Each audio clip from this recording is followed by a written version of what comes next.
In a small town, a young black girl named Maya begins her first year at a new high school. What no one knows is that Maya is the daughter of a discreet billionaire whose fortune is largely unknown. Although her family can afford to give her anything she wants, Maya has always been raised with simplicity, prioritizing human values and discretion. Despite her hopes for this new chapter of her life, she quickly faces hostility from some students who reject her because of her skin color. Every day, Maya feels increasingly isolated. She tries to make friends with other students, hoping to find support or at least someone with whom to share her experiences. However, her attempts are often met with cold stares, mocking laughter, and sometimes even hurtful insults. One day, during lunch break, Maya notices a group of students sitting under a tree, chatting joyfully. With courage, she approaches them, hoping to join in their conversation. But as soon as she says a few words, one of the boys in the group, with a disdainful smile on his lips, says, "You don't belong here. Go back where you came from." The others burst into laughter, and Maya feels tears welling up in her eyes. She quickly turns away to hide her face and heads towards a secluded corner of the yard. There, she lets her sadness take over, wondering why she is the target of so much hatred. As Maya seeks refuge in a corner of the yard, a young girl named Sophie, who had been watching from a distance, feels her heart tighten. Sophie, a quiet yet attentive student, had often noticed Maya in the school halls. She had seen how some students treated her, and each time, she felt deep sadness for her. But today, something changes in her. Sophie watches as Maya crumbles under the weight of injustice and loneliness, and she knows she can no longer stay passive. Sophie remembers a moment in her own life when she felt vulnerable and alone, and how a simple hand offered had made all the difference. Determined to intervene, she stands up from where she was sitting and walks toward Maya. From a distance, several of Maya's classmates observe the scene, curious to see what will happen. Some of them, who had been indifferent or complicit in the teasing, begin to feel guilty as they witness Maya's suffering. Sophie approaches Maya gently, who is sitting with her knees drawn up to her chest, her face buried in her arms. Without a word, she sits next to her. After a moment of silence, she softly places a hand on Maya's shoulder. "You're not alone, Maya," she whispers, her voice full of compassion. Maya looks up, surprised by this soft voice. She sees Sophie, a glimmer of sincerity in her eyes. It is the first time since she arrived at the school that someone has shown her such kindness. Sophie continues, "What they say, what they do, it's unfair. They don't know you. But I want to know you, truly." Sophie's words touch Maya deeply.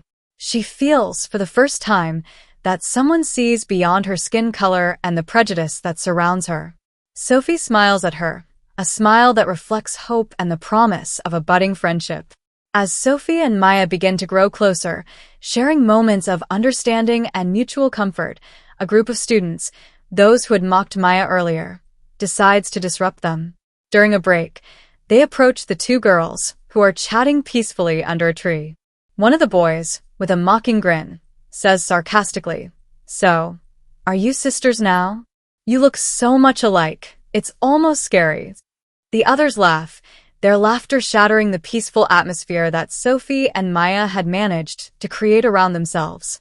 But this time, Maya doesn't look down. She looks the boys straight in the eye, a mix of sadness and determination in her gaze. Sophie, sensing the rising tension, also straightens up and speaks before Maya can respond. "And if we were, would it be a problem for you?" Sophie asks, her voice calm but firm. Her tone surprises the boys, who hadn't expected such a reaction. They exchange hesitant glances before one of them replies with some meanness, "It's just funny seeing you hang out together. That's all. You really do look like sisters." Sophie clenches her fists, but before she can retort, Maya takes a deep breath and says, "Maybe we don't look alike on the outside, but we understand each other, and that's all that matters. Maybe you should try to understand people before judging them." The boys, taken aback by Maya's response, remain silent for a moment. They had never really thought about the depth of their actions or the pain they were causing. They begin to realize that their words, even when spoken jokingly, can hurt. Meanwhile, A teacher who had been watching from a distance decides to intervene. Mrs. Dupuis, a respected and attentive teacher, approaches the group, her gaze moving from the boys to Sophie and Maya. "It seems to me that you all have more important things to do than mocking others, don't you?" she says, her voice gentle but authoritative. The boys lower their eyes, caught off guard by Mrs. Dupuis' intervention. They mutter some awkward apologies before walking away, their laughter silenced, leaving Sophie and Maya alone with their teacher. Mrs. Dupuis sits next to the two girls, taking a moment to observe them. She sees the pain in Maya's eyes, the pain she's endured, and in Sophie's eyes, the determination to protect her.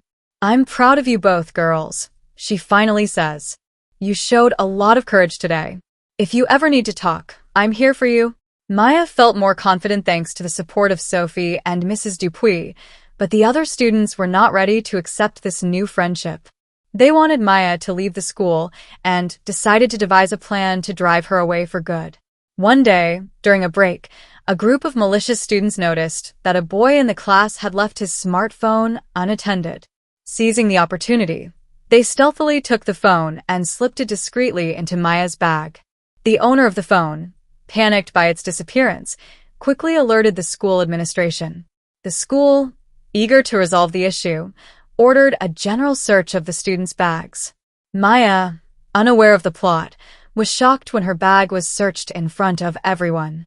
Her heart racing, she anxiously watched as the stolen phone was pulled out of her bag. A murmur of indignation spread among the students, and the owner of the phone immediately accused her of stealing it. Devastated by the false accusation, Maya tried to defend herself, but her trembling voice was drowned out by the commotion of the students pointing fingers at her. "She's a thief. She doesn't belong here," some shouted, while others just looked at her with contempt. Mrs. Dupuis, who had been informed of the incident, rushed over. Seeing Maya on the verge of tears, she immediately intervened, stepping between her and the angry crowd of students. "Enough," she said with unwavering firmness. "We will handle this fairly." She led Maya away, and together they went to the principal's office. Sophie, who had witnessed the scene, didn't hesitate for a second and followed them, determined to support her friend. In the principal's office, Maya tearfully explained that she had no idea how the phone ended up in her bag. Sophie, with a determined tone, added, "I know Maya. She would never do this. Someone must have put it there to falsely accuse her." Maya, shaken by the unfair accusation, was suspended for a week while the investigation took place. Devastated, she went home, feeling betrayed and misunderstood. When she stepped through the door, her parents immediately noticed the sadness etched on her face. Sitting in the family room, Maya finally told her mother and father everything. She spoke about the bullying she had endured daily, the insidious racism she had faced since arriving at the high school, and now this accusation of theft that made her seem like a criminal. Until that day, Maya had always tried to protect her parents, especially her father, from these details, thinking she could handle the struggles on her own. But this time, she felt completely overwhelmed. Her mother, shocked by her daughter's revelations, immediately pulled her into an embrace. "Maya, why didn't you tell us about any of this?" she asked, her voice trembling with emotion. "I didn't want to worry you. You already do so much for me, and I thought I could manage it on my own. But I was wrong," Maya sobbed. Her father, usually reserved and calm, felt anger rising within him. He was furious that his daughter had endured so much suffering without him knowing. As a billionaire, he had always kept a low profile, preferring his wealth to remain discreet to protect his family. But now, he wondered if, by staying silent, he had left Maya defenseless against the cruelty of others. "Don't worry, sweetheart," he said in a calm yet determined voice. "We will clear up this situation. And this school will have to answer for what they've put you through." Maya felt a sense of relief from finally sharing her burden with her parents. Her mother immediately began contacting a lawyer, while her father made several calls to put pressure on the school's administration. They were ready to do whatever it took to prove their daughter's innocence. The next morning, the school was buzzing. Everyone was talking about the incident involving Maya, but what drew even more attention was the dramatic arrival of her father. As students gathered in the courtyard, a luxury car worth $300,000 entered the school grounds. Eyes turned toward the gleaming vehicle, which seemed out of place in the modest setting. When a man in a sleek suit stepped out of the car, the murmurs turned into astonished whispers. It was Maya's father, a man many recognized as one of the most influential and wealthiest people in the city. The students, who had until then seen Maya as just an ordinary girl, realized she was much more than that. Maya's father walked confidently toward the school entrance, accompanied by his lawyer, a stern and professional man. He paid no attention to the curious stares or whispers around him. His goal was clear: to defend his daughter's honor and integrity. Inside the principal's office, an intense meeting was already underway. Maya's father was demanding answers, questioning how the school had handled the accusation against his daughter. "You accused my daughter without solid proof, and you publicly humiliated her," he stated, his voice resonating with restrained anger. "I want a thorough and transparent investigation. If Maya is cleared, I want those who orchestrated this plot to be held accountable." The school administration, caught off guard by Maya's father's determination, promised to review the situation. They had never anticipated that Maya's family would respond with such force. Behind the scenes, Maya's father made sure the best resources were put in place to uncover the truth. He enlisted security experts to analyze the school's video footage, hoping to identify who had actually placed the phone in Maya's bag. Meanwhile, Maya, though shaken by the events, began to realize the strength of her family. She saw her father, usually so discreet, fighting for her with unwavering determination. This gave her courage once again. Sophie, always loyal to her friend, stayed by Maya's side, supporting her every step of the way. She too hoped that the truth would come out and that justice would be served. In the following days, the atmosphere at school grew even more tense. Discussions not only revolved around the incident, but also the upcoming trial.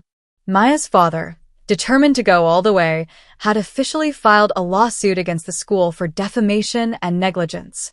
The trial began in a crowded courtroom. Local media had seized upon the case, and all eyes were on Maya and her family.